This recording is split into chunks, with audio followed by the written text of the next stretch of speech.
Let's talk about the business of the day as it relates to theater with your hosts, Darnell Radford and Mitch Weiss. This is The Business of Theater, a working title.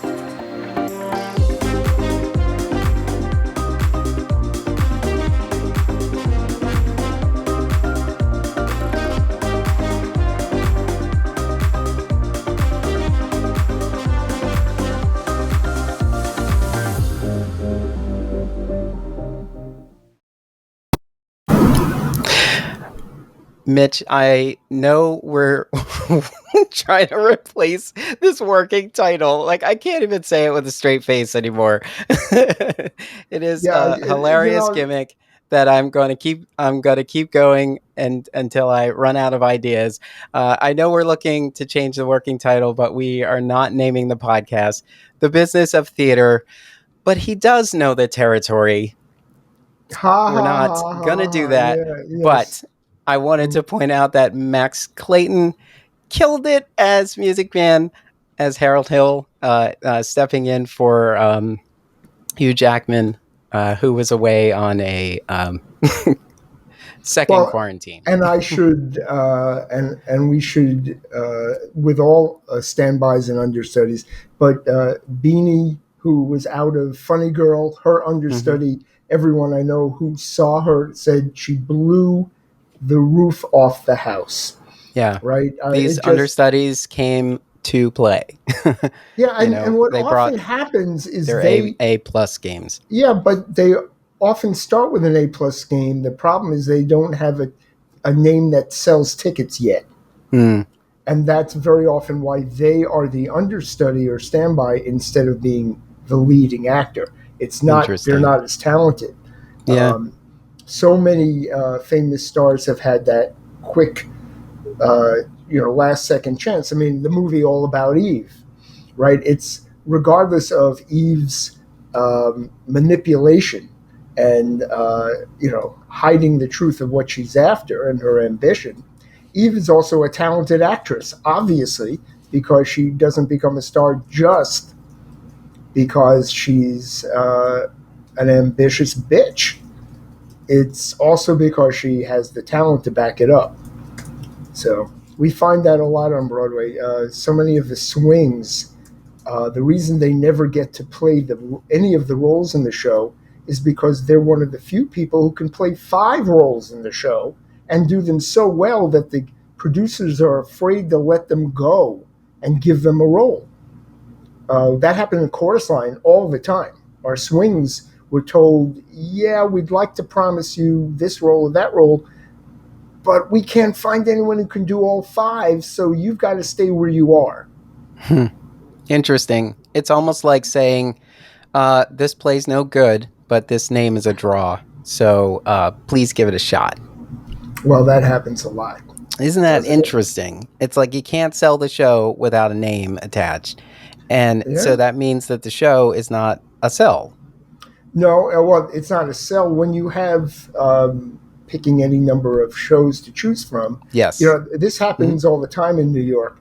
I have an option of seeing between 3 and 10 free shows every night that I'm invited to, and I go to an average of 0.5.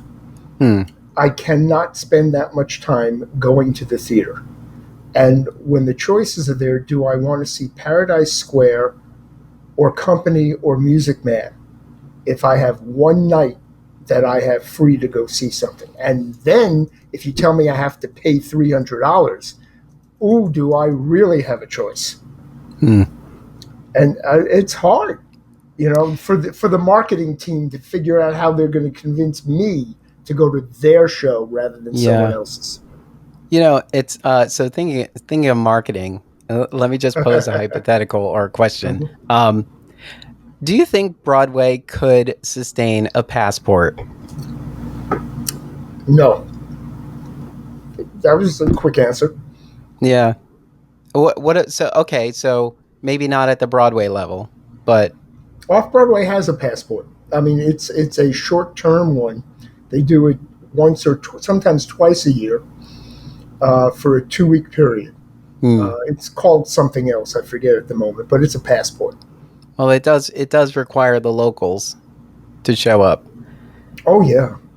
which is interesting. I mean, even when you think about it in a regional market, it's like, I have a passport. I bought this passport from, here I'm in Philadelphia. Let's Hmm. just say Theater Philadelphia as a passport, you know, Right.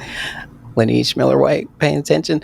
You know, you buy, it's a flat rate. It lets you see, I don't know, 5 shows or something. I don't know. I don't Mm. know. But And which 5 do you go to? Just show up. Broadway doesn't need a passport.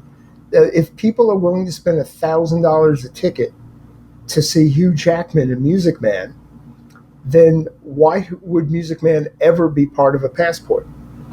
Okay, but think about an organization who could benefit from holding those reserves Right. until Well, until they yeah. are cashed. I mean, that's ultimately what I'm thinking of. Well, there are It's like, there are different kinds of how do we lock audiences. you in to 5 Hmm. shows in our Right. season? Yeah. Because that way you're a part of our season. You're a part of the community's season. You Right. know, I mean, But it is a subscription, you but mentioned the it's. word, and I'm a proponent of this. It's not done very often, so Mhm. I don't have a lot of examples of success. Yeah. But you said the word community. Mhm. If a theater company, especially a nonprofit, can create a community, which means what services are you providing, either in addition or on instead of just shows? And Yeah. I don't, I have answers for that. Every theater company should have its own. Um, but community makes makes you want to be there regardless of what show is there. And that's what subscribers are. I mean, the public theater when I was there, we had over 11,000 subscribers, and the largest theater was 299 seats. We didn't have enough room for all the subscribers to come to any one show, right? So I mean, Yeah. and yet we had shows who couldn't fill the house. It's a really hard task. And marketing is about figuring out who your audience is and then building on that. And that's hard when everyone's after the same audience. I have a ton of ideas. I know you do. That's And I know that people have tried certain things, but I'm thinking of, like, I so I posed a question the other day and I said, what motivates me? Instead of saying that I'm like this unique bird, mhm. what motivates me? What's out there that when I saw it, I said that, okay, I am now engaged. And I don't, like, I wonder if we're overthinking and we're not really just thinking about, like, what what motivates you. It's probably not that nuanced. It's probably something very simple, and you saw it enough But, times yeah, well, it to comes. I think it to is a move on very it. simple answer. It comes down to one thing. Ultimately, it doesn't mean you can't trick people or enhance their opinions. Hmm. Um, but the bottom line is, a good show sells. And the problem is that how do you get word of mouth out? And when you have a short term run, that becomes very difficult. Yeah. So then the question is, for a theater company, can you get a great reputation?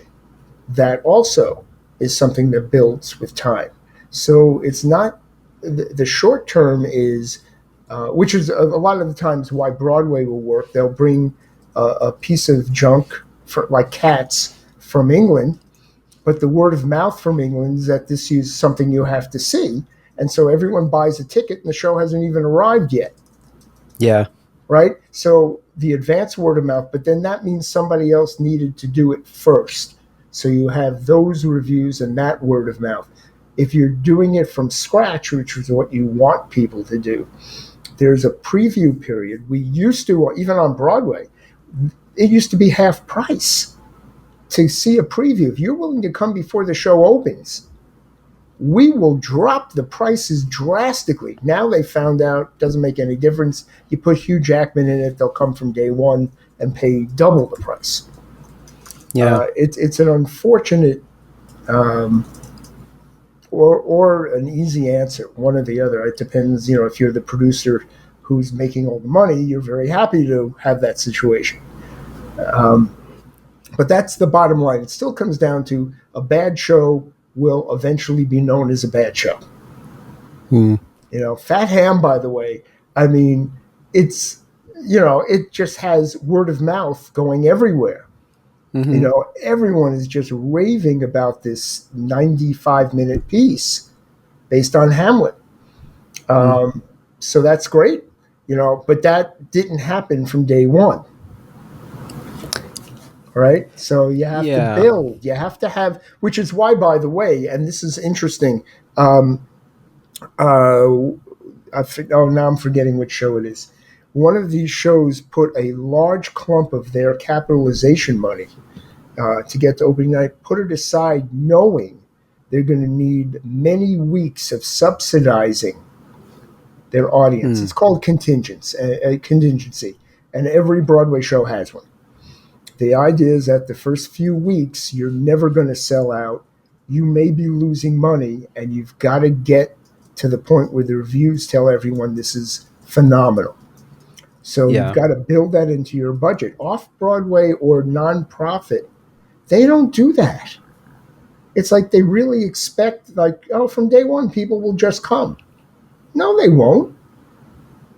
Again, unless you have subscribers and they all, here it's going to be great or something, or it has a star in it. Anyway. And if you're a company who rents, you're trying to make the most of the time you have in the space. So you can't spend that time in previews. Correct. You might do a shorter preview if you're renting a space, but if it's your space, you can block it in. You have a little bit more, but you're also thinking, every day that I'm in here, if it's doing well, or if it feels like a waste, it's like, I probably could have rented this, or I could have done something else. Yeah, but that's not the mission, and you've got to hold on when possible to your vision. Free Shakespeare in Central Park. If you check, and Joe Papp started this a long time ago, they don't have an official press opening night, sometimes until the last week of the run. They're going, the show's free. Screw them. We don't need to have critics tell us whether it was good, bad, or spectacular. Yeah, we're not here for your opinion. Right, things. Exactly. And we're trying to get the entire city in to see the show, if you don't mind. Thank you. Which is very interesting. I love the concept.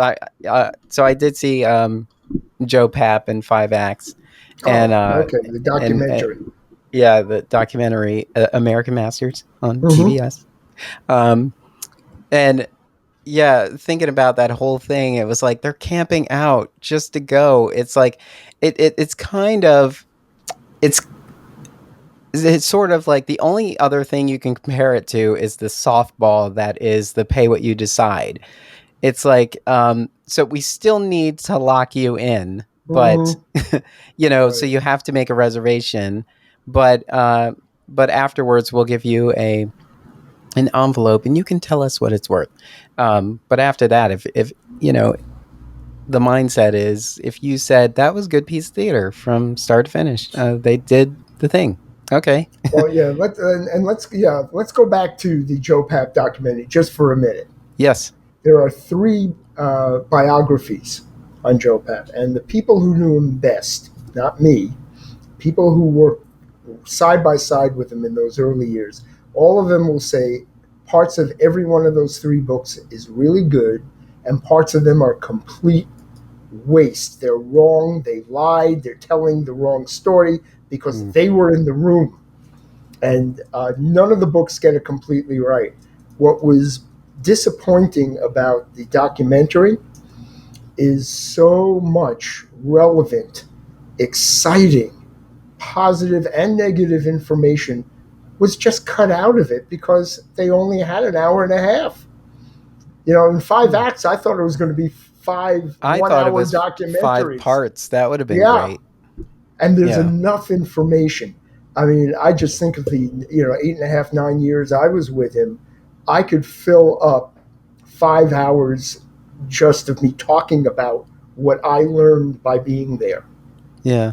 He was beyond creative as a producer, a manager, a director, a entrepreneur, a politician. Oh, baby, was he a politician. They left out, they talked about some of his successes in getting Shakespeare in the Park to be free. Well, they left out how that happened. They left out some of his political battles to the Supreme Court. They left out his arguing with the most powerful politicians in New York City. They left out the fact that he had no money when he was doing free Shakespeare in Central Park, and the truck that broke down in Central Park when the city came to him and said, "You got to get your truck out of here." He said, "I don't have any money to fix it. You get it out of here." And the city said, "We're not going to get it out of here." And that's the location of the Delacorte Theater, 2,000 seats in New York City, the exact location. He went out and he found somebody to pay for the building of an amphitheater on the spot of his truck, instead of worrying about how I get $500 to fix a truck. That is genius. And that is missing sorely from a lot of our nonprofits. And today, even raccoons in New York City can see Shakespeare for free. That's right. Who's up on this news? We're up on this news. Yeah. Anyway. Yes. So we hit 100 topics already. Yeah, I know. So we were talking off mic about the things that organizations keep inside that are necessary, but sometimes blow up and become so much more than intended. And, well, you said they're I'll let necessary. You take the lead on that. I believe it's. I don't think they're necessary, but I like information shared. I'm going to, as an intro to that topic, talk about a charity that I was once asked to be on the board of directors for. And boards of directors are these ghost-like influences over nonprofits. A lot of people just use it for their credentials on their resumes. I'm not sure really what it does for them, but hey. But they, when done right, they serve a phenomenal purpose for the nonprofits. So this charity, tell you the real short story, it was, I thought, a phenomenal idea, and they had been around for 30 years, so they had already survived the hard part. And in my very, very first meeting on the board, we were informed that they were going to fire the executive director on the spot and fire the financial director because they discovered that they were $300,000 in debt for the past 3 years. And my question was, how and why didn't anyone know? And, hey, let's talk about it. And they pretty much told me, shut up, Mitch, that we really don't want to bring our dirty laundry. I said, it's a boardroom. We're here, right? And then it was the financial director, you didn't get a budget? Well, he kept telling us we have a partial budget and he's working on some other things. And it's like, well, what part of this did you let him get away for 3 years? You are on the board of directors. And I'm giving you the very short version of this. So I did not stay with that organization. Let's put it that way. It became not where I needed to go.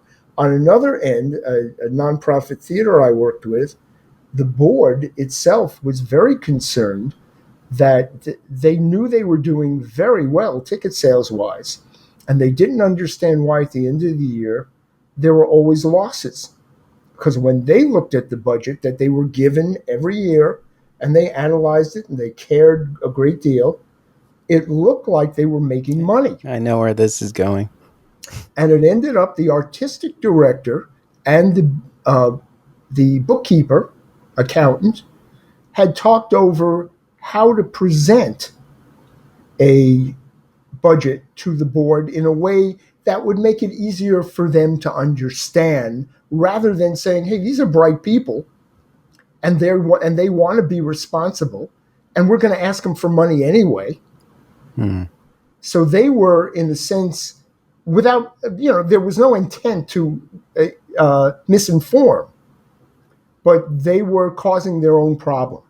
Instead of saying, hey, the board members will jump to it if they know there's a problem and they want to help, but they need to have the correct information.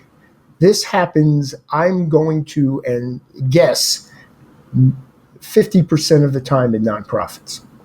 There's just a lack of sharing of correct information, and it needs to stop. Everybody, it is weird that, when you think about it, you go to meetings and you have to do a report or something like that, and everybody only wants to talk about what's working, what's going well, and it's like the whole point of this is to show you the full picture. Like, while we are making progress, we do have this opportunity, because otherwise, what is the point of talking to? What is the point of the report if you're just telling everybody things are great? There's nothing they have to do. There are no action steps. Yeah. But then there are, as you said, there are a lot of people who, especially artistic directors, who want the best foot forward because they literally talked some of the board members into helping because things were so good, and you can be part of this very successful or on the verge of being successful theater company, and you'll be proud of the work we're doing. It's sort of a parent always telling their child, even when they came in 12th place, you did your best. You are number one. I'm taking you for ice cream, right? Yeah. It's like, well, that's a parent. That's not a business leader or even an artistic leader. And artistic directors just want to hear, yes, I want the biggest set ever built in a 99-seat theater, as opposed to, well, I just found out that we're struggling a little bit with money. We're going to work on how we fit into a budget that works. I still may need a little help from the board, but we're adapting. They don't talk like that. Most of them. It's just, give me what I want. Which makes exciting theater, but it also can kill theater. Yeah. And it's volunteer, so it's like, right. You get involved for a relationship, and the relationship was a sales pitch. Yeah. But it happens on Broadway. I mean, that's the reason why 80% of all Broadway shows lose 100% of their money, is that everything this is going to be a hit, and you're going to give me as much of your money, and you're going to get to walk up on stage at the Tonys, and which you don't get a Tony Award, by the way, unless you buy your own. But feel like you're part of this thing, but 8 out of 10 times you're going to lose 100% of your money. Let's talk about that. How much money are we spending on the set that cost $1 million more than we thought it would? Or the fact that we don't have a name actor like a Hugh Jackman or Barbra Streisand or anybody else to be in the lead role to sell tickets. We're going to wait and tell everyone we have the best show that ever hit Broadway. That works. That's a Hamilton, right? These things happen, but they're rare. So, but it's those people who work for or work at nonprofits. I don't think it's a bad thing to understand how much of a struggle it is. I think that really says, I need your talents. I need you to think, and you may not have the answer, but thank you for being part of listening. Let Of me ask you a question. Go for it. There was a time where, the romantic storyline was that you would be waiting tables in Hollywood and be discovered by Mm, someone who would make you a star. right. And as you said that, I just thought of "Let Me Be Your Star" from Smash, Hmm. and I'm thinking like, okay, so what if you don't have a draw? How do you create one? Well, Like for you have a talented artist and you want to work with them. So how do you make them a star? everyone needs what's called a breakthrough moment, and there are breakthrough moments on TikTok. There are breakthrough moments on YouTube. There are breakthrough moments on television. There are breakthrough moments in the theater. So sometimes, um, you can be in a Broadway show, and not have the lead role and be so good. It's always a combination of how good is the role, but sometimes you break through. Sometimes someone like, I don't want to mention specific names. There are people who are just known as they are consistently great actors until they get their breakthrough moment, which may mean Hollywood calls to take them away from theater. The rest of the theater community hires them, and they keep working. And to some point, that may be um, enough of a name. There are actors out there that I will go see in anything, but they're not famous enough to sell my mother a ticket, Hmm. but I'll drag people along. Um, Rock and roll worked that way too. They're constantly telling um, musicians that's a great recording you just made, but it also sounds like the recording you made last year, or it sounds like the recording somebody else just had a hit with. Hmm. Bruno Mars just did this great song, and your song sounds just as good. But guess what? Bruno Mars already did it. So we're looking for the breakthrough. What is your song that no one else has heard that's going to convince Spotify and radio and television to only want to listen to your song? That's the same with roles. You just have to say yes to every role that might make you a star. I think Okay, that's it. so let's let's take an organization's perspective. Let's scale it Mhm. down to a neighborhood, Okay. right? And you know, you're going through auditions, you got a great candidate who is not a draw. Right. What do you do? Um, and by the way, that's very real, and I'm dealing with it right now with all the readings, the developmental readings that I'm working on. We would love when we think we have a great script to start with. We would love to bring in a name. They're smart enough to all say no, and many of them will do readings, but they say no in most cases, um, because they're in a different position. They have a different role. So you don't go after the names when you're in that smaller setting, that community.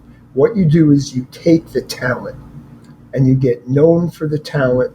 And that, in my opinion, only because I think, I'm going to give you an example. There's an off Broadway show about to hit at the end of August here in New York, and they're desperately looking for a male star, but it's off Broadway. That means the salaries are not large, and it's a Hmm. limited run, and it's at what's called TV season, meaning all the pilots, the Hmm. people who are going into TV pilots get hired during that time, and they're all afraid to not be available. So that's the end of the names. Forget it. Pick the best damn actor you can find, and if he has a little bit of a reputation, That'll do. And then your show either works or it doesn't work, because you want the show ultimately to be the hit, right? Yeah. Yeah, but I'm thinking like, um a lot of organizations, it's the end of the season Mm-hmm. and they're about to announce, and so they may have people in mind, but they may not have access to, let's just say, the top 3 on their list have already select. Well, you already said it. Go with the talent, take the talent. But so you have the talent, but they're not a draw. But you have time. What do you do at the time? What do you mean you have time? I don't, You have time, like from announcement, you've got months oh, I before see. before that show opens. Like, what do you do there when you don't have a draw? Well, and you're, in my opinion, you're probably the best um, avenue for this. What you do is you turn them into a local star, and that it's rarely done, but I think it's very successful. You give them as much publicity. The joke used to be, wow, we have this amazing talented person in the lead role. How do we get them to be arrested for attempted murder so they get on the front page of the New York Post? We don't want them to actually do the attempted murder, but we got to have them arrested for it, right? I will tell you, for example, and I this is not a secret. Again, going back to Joe Papp, there was a time here in New York where they were about to destroy 2 Broadway theaters on West 45th Street and build the Marriott Hotel, which, of course, by the way, has happened. It was the Helen Hayes Theater, the Morosco Theater. Um, Joe Papp said, no, no, no, no. And we spent money on this. He put some trucks out there, just like he had done with Free Shakespeare, opened the gate so there was a little stage there, and they had 24/7, 3 days in a row, celebrities reading Shakespeare. And the idea is we are going to block the bulldozers that are coming in to knock down these theaters. Now, behind the scenes, because I was in the marketing office and the audience development office, behind the scenes, we knew we had no chance. The city was going to knock it down. But for 3 days, we wanted to draw attention that this was the wrong thing. So, of course, Joe Papp could get celebrities. So, everyone did like a 2-hour stint, and then somebody else would come on. An audience would fill the streets. And then to end it, because we knew it had to end, we arranged with the police department to come down and arrest the celebrities and everyone working on it and put us in a bus and take us to the police precinct in which we were all just let go. But the press was told about it, and the press came down saying they're about to be arrested. Susan Sarandon, Meryl Streep, put the whole group out there. They are going to be arrested for blocking the bulldozers. And the press came out, it made the front page all over New York and across the country. And, everybody just did a bus ride because it was done out of our office on purpose in consultation with the police department. You do it. That's what the greatest producers have done. You come up with stunts. I'm not sure that's a good thing to do. That's what I was about to say. It's I a was like, stunt. so you create a You stunt, a create diversion. Hey, look over absolutely, here. By the way, we're doing a show. absolutely. And Now that we're going to jail, please buy tickets so we can make bail. that's it. And believe me, the stars who weren't arrested were pissed. It's like their names didn't make the Yeah. paper. Yeah. That's all it is. Yeah. Interesting. But Yeah. I we had mean, arranged this a week ahead. We knew exactly what hour it was happening and when to announce it. And this is the fake news stuff, except it doesn't affect our livelihoods. There's a difference, or our families or our lives. It's a difference, I Hmm. guess. But and nor do I suggest that that's the only way to go. But even just most newspapers and TV aren't interested in promoting someone without thinking this person's going to bring me an audience. So that's part Yeah. of the issue. But if someone's Hmm. got a good story, you know, get it out there. Yeah, but I'm thinking of, I know we talk at the Broadway level, but then I always try to scale it down and think about, Hmm. like, what if you're this new company and you're establishing yourself, and Well, you dude, but can't dude, say like you're just going to eat dirt for a while. Like, you just have to, I mean, you can jump out of the box saying like, okay, look, okay, so maybe we can't get the press to come to us. Can we create our own press? Like, what do we do? right, And that's which what you're is saying about creating stunt. podcasts, blogs, also, Yeah. and talk about the way politicians do it. Although I find it obnoxious, you hit the street Hmm. corners. Hi, Yeah. I'm going into such and such restaurant, and I'm going to sing for free for 15 minutes, just so you know I'm going to be at such and such theater in 3 Mm. months. And you do that enough times, and maybe another 15 people know who it is and they remember a name. Mm. Sometimes it's putting up a poster. Sometimes it's it's you have to be unbelievably inventive um, Yeah. without spinning your wheels. Because if nobody shows up to an event, what good did you do, right? It's true. Yeah. And it's about impressions too, because Hmm. if you got to see them enough times, and that's Yes. why I always think it's interesting when so like, let's use a Strange Loop for example, Okay. right? The graphic of the show is not the lead actor, you Hmm. know. So you see that impression, it doesn't really tell you, what the show is about, like who the star is and Right. anything. Um, but you do see it enough times to say, like, let me figure out if there's something here. It. But uh, if you don't have the budget to create that many impressions, Well, you have to. yeah, You're right. It's about the budgets, creativity of it all. right? But and being willing to lose, that's a really hard thing to, rather than drive yourself crazy. At some point, the art, meaning the show, is the thing. And at Hmm. some point, you're going, you know what? We're not at that point where we can do what other people can do. So let's figure out what we do the best, be the best at it, and find a way to survive long enough that that becomes our own stardom. Yeah. It's really hard. There, there's every obstacle. America puts obstacles in front of art, unless including TV and film. There's just so much money that has to be paid.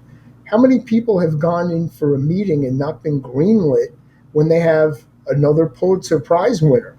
Why did Strange Loop take 20 years? And by Hmm. the way, that poster, in my opinion, I'm not against it, but I don't think it sells a ticket. Yeah. The best poster that ever sold a ticket was Equus. Look it up. The original Mm. Equus. It was amazing. Some things work, some things don't. And by the way, Strange Loop, which of course winning the Tony Award, is doing much better, but it's not a massive hit financially yet, and it may not Mm. be. I mean, it'll do fine, but we're losing company, and that won everything. Company's closing, Yeah. Yeah. and I don't see why. I don't want to criticize producers because I know how hard they work, but I can't see why they can't keep company running. It takes a lot of imagination. Maybe they're working on it. In the meantime, they've just decided to put a closing notice so they're not stuck. We don't know. The other shows are closing left and right, which happens during the summer. It is a natural occurrence on Broadway. But again, it'll be 80% of all shows that open this year will close losing 100% of their money. So how do we encourage investors? And again, going to a much smaller level, I'm doing a showcase in New York, which basically you don't have to pay the actors anything except some expense money, and you can rehearse with them for 4 weeks, and you can put on shows for 4 weeks. I mean, there are limitations. I don't want to make it sound like you have free reign. Lately, they're expensive. They cost $40,000 and up because of rental space, rehearsal space. I mean, you put all that together, and you're limited to how much you can charge at the box office by the unions. You put all that together, you're going to lose money. So why do people do it? It's the art. It's the, hey, maybe something will hit, or maybe we're going to learn something from this, and maybe we'll get a name and a reputation for ourselves that down the line will lead to something else. And that all of that happens, and all of that doesn't happen sometimes. It's as I always say, it's a crapshoot. Theater is a crapshoot. But on the small end, coming out, snakes. Thank. I've been waiting for the musical interlude. Thank you, Darnell. Bottom line is, this is your There's chance. no risk. This is your producing chance. A Guys and Dolls. There's no risk for what? Producing a Guys and Dolls. There ought to be. Apparently. There ought to be. As with Music Man, by the way. Look, nothing wrong with enjoying yourself in theater. That's great. But they should just say right before the Music Man starts to the audience, how many of you are here for Shapoopy? I wasn't ready for that line.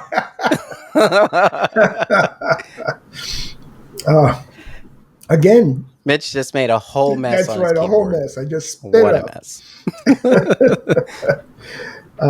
I don't know, but again, it does come down to I've always tried to figure out, why do I go to one show over another? Sometimes I'm dragged there. I will often go because I know somebody in the cast or somebody associated with it, and most of the time it's word of mouth. Somebody whose opinion I trust said, that was great, or I heard that was great. And then I look it up. But most of the people I know don't look up anything. They don't even know, I fear for the people walking the Strange Loop thinking they're seeing a chorus line. I get the show's description, and I think it's because I have conversations. I can't, I don't want to believe that I'm the only person who thinks like this. I'm not that unique. I would like to think that there's a tribe out there that I belong to, that is actually, greater than it is small. It's called theater nerds, and it's something of pride. Yeah, I guess it is that I'm a theater nerd. Like, I'll read the description and I'm already thinking of like 4 great questions to tie into like why this is on stage right now and why it's relevant. Like, I'm trying to find, at least for me, I'm trying to say, like, I'm getting invitations. Why would I choose this one over the other one? Because this happens to be relevant right now. See, but I'm going to argue with that. I'm less concerned about relevancy, although I like relevancy. Don't get me wrong. It's more resonance than relevance. I like that. I'll go for resonance. Yeah, because I most of the time in a conversation, I'm saying, like, did you know that we were? I mean, did you have an idea that we would still be talking about this right now when you confirmed this 2 years ago, a year ago, or Hmm. whenever, however long you had to get the rights? And sometimes it just seems to line up, or we're just trying to find ways for it to resonate. Hmm. And I think that that's a skill too, just figuring, oh, you know what? This is just like what just happened in the news like 3 days ago. Let me go get that. And now we can sort of elevate that conversation to say, like, this is right on point with what is going on right now. And, there's a skill in kind of pulling that together, other than this is what always makes me think about, you know, are we, like, who is the audience? I mean, right now, there are many organizations thinking about how to get back their old audience. Yeah. But is that really the right thing? Or are you trying to engage a new audience? Or it, What are you going back to where you need your old audience to return? see, but What are you doing now yeah, that yeah. is an introduction to new? Right. Well, and whether it's new or old, because it's usually going to be a combination anyway. Hmm. The question still, this generic mission statement that theaters have, which is, whether it's educational or entertainment, all this crappy political language that's necessary in order to get your 501(c) status. Um, the bottom line is, what are you trying to do that is going to improve the world of the people working there and watching there? And once you figure that out, then you say, well, which audience benefits the most from what we're doing? Mm. And you let them know that you're doing something like that, and they will find you. I mean, yes, you have to outreach, don't get me wrong.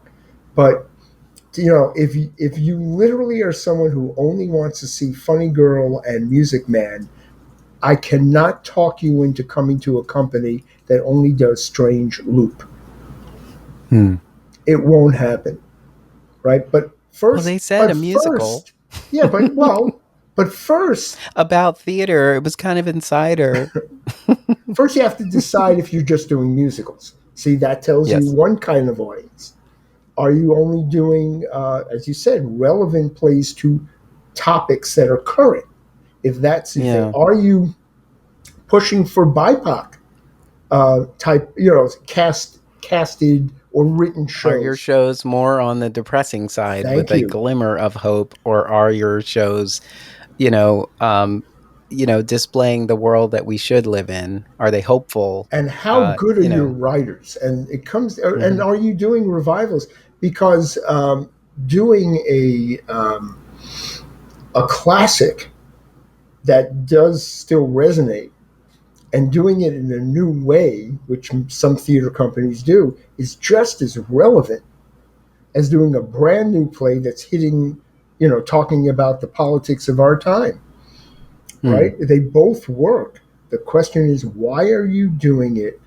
And who is your, and I find this so important certainly as I get older, who's your artistic leader? Why do they get to make the decision and the only Hmm. decision?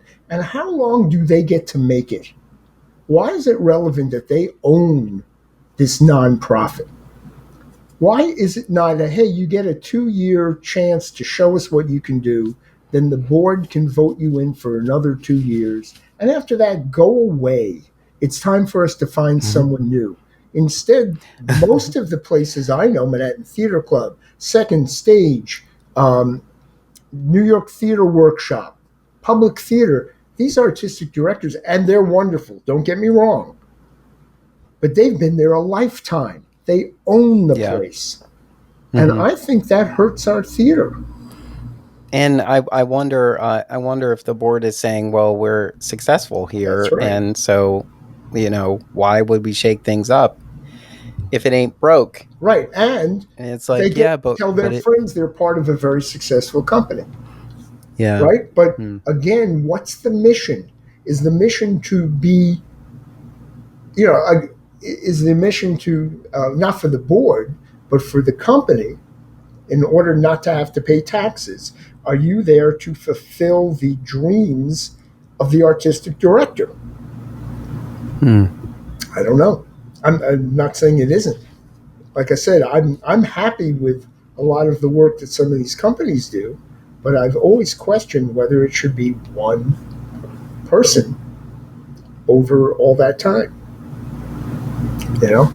Yeah. Well, I don't have the answer, and anyway. I really wish you did. I I'm trying know. to spin up 4 theater companies right now. Like, I've got them strategically placed. I'm just trying to, Well, what get a happens if little. you have the writers and the actors and the directors, and you have no place to bring them? That's what Yeah. I'm working with right now, developmentally. Mm-hmm. Not all of the shows are ready, but every time we do something that the cast and the few people in the audience tell me is brilliant, and I can call up all the artistic directors I know, and they're going to go, they won't even read it. They won't check it out. They have only so much money. They've already made a decision 3 years ahead of time what they're going to do. Their audience, I don't know what their audience is. Where else do you go? Well, I mean, this is how companies are made. Yeah, yeah, You gotta produce it. You have to become a company. yeah. Which is both good and a shit, but it's money. It all Yeah, comes down I to money, know. and that was our first theme. Is I mean, is that what happens when you're just like, I only want my pizza. yeah, I don't want to go to one of these pizza places, so I'm gonna open up a pizza joint. I only want my own pizza. Okay, but you could make your own pizza. Yeah, yeah, but I want to be able to want people to buy my pizza. that's right. Well, that's Shark Tank. Everybody comes in there with a better wheel, right? Yeah, And they're saying, yeah. yeah, but I took a third mortgage on my house in order to manufacture $100,000 of these widgets. Well, did you ever think maybe nobody really cares about your Can't widgets? even get into the housing market right now. Let's not even want to talk about it. It's so, and then all of that. So that's the reason I asked about, like, you've got the talent, but they're not necessarily a draw. What do you do?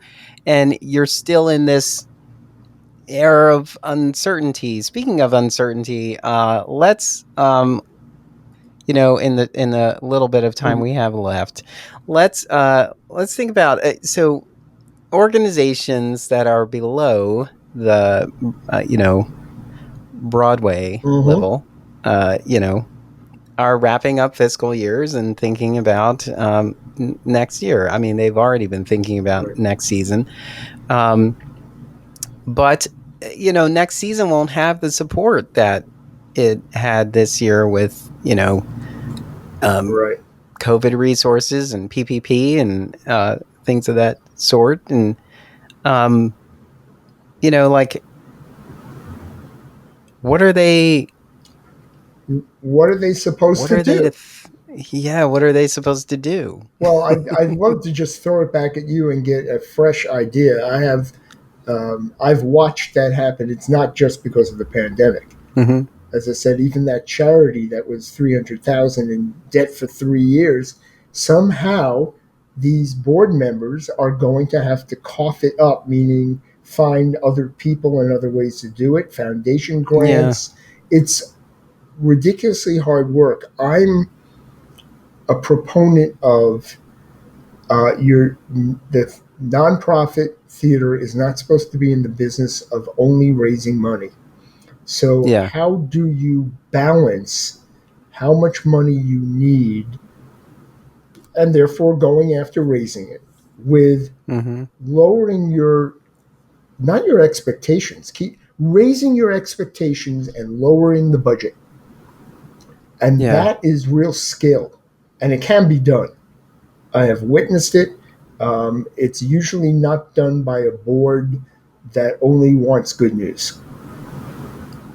It's got to be a yeah, balance, and again, the ideal board member is somebody who has unlimited funds, but if you're in that small category, you're not going to find them. And you don't want to drain them, and you want to ask them for their advice. What should we do? By the way, here in New York, I've gotten 19 requests to buy tickets to galas to help support. First of all, I can't afford one of them because they're all asking for a lot of money.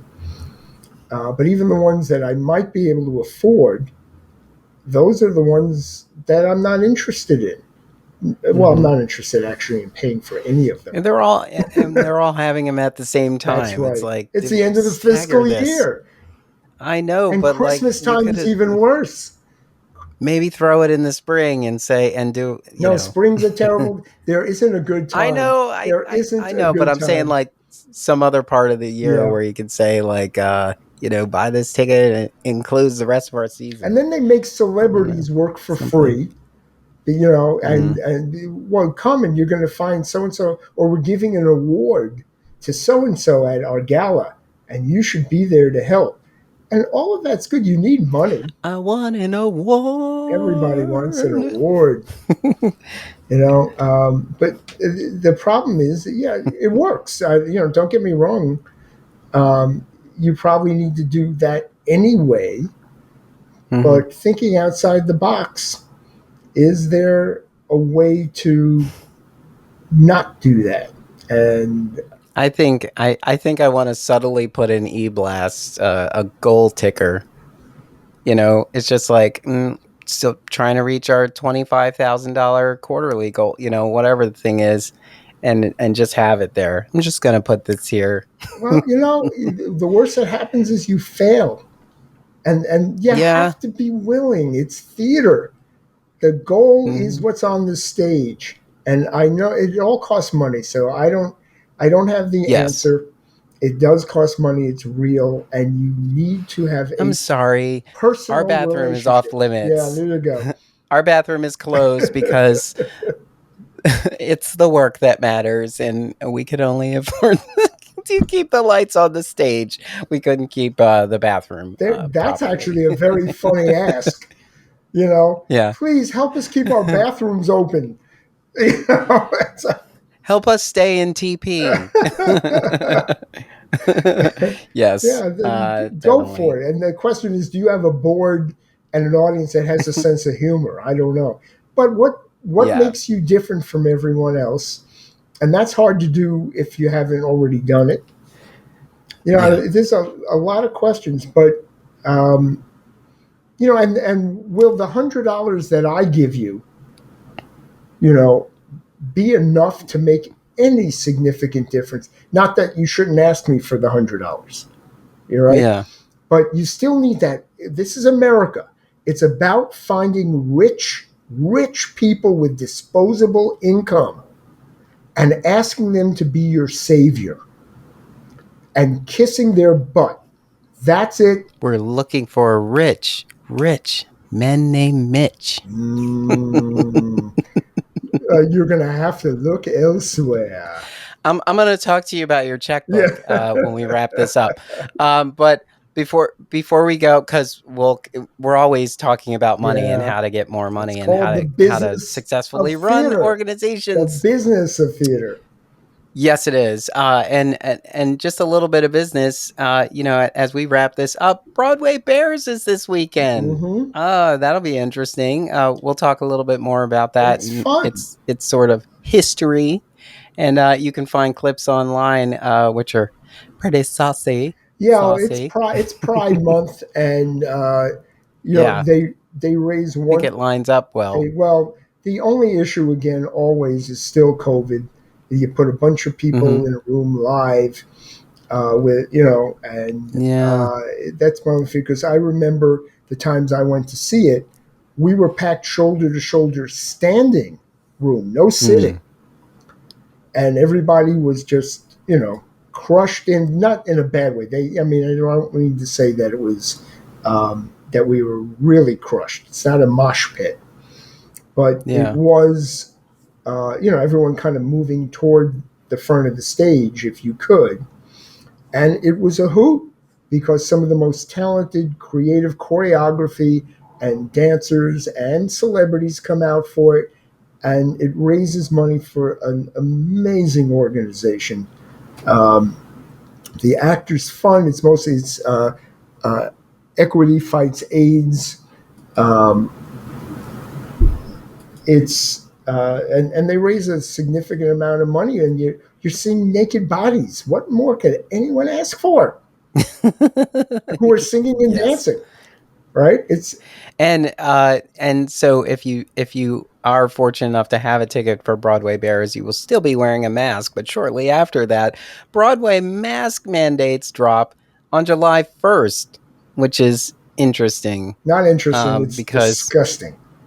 Well, yeah. I mean, I know that I've been paying attention to how the theater community is still like, you know what, you may be fine in your little grocery store, but we will still have the masks on. Thanks. So, that'll be something we're talking about in our next, chat. And Great Scott, Back to the Future is coming to Broadway which will be at some point. Next to Spider-Man, it will be the most expensive Broadway musical, and it got mixed reviews in London.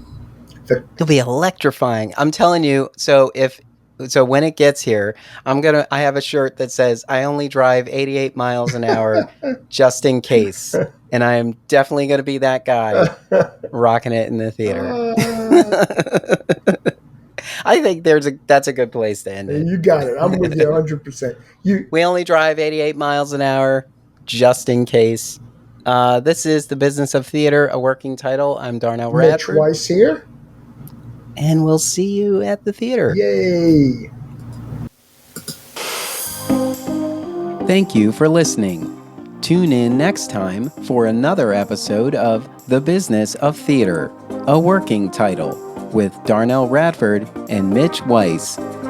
Subscribe to the podcast wherever you listen to podcasts. Share the podcast with a friend, colleague, or give us some social media love.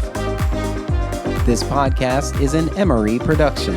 Visit us online at em3ry.com/TBOT. Follow us on Facebook, Twitter, and Instagram at em3ryotm.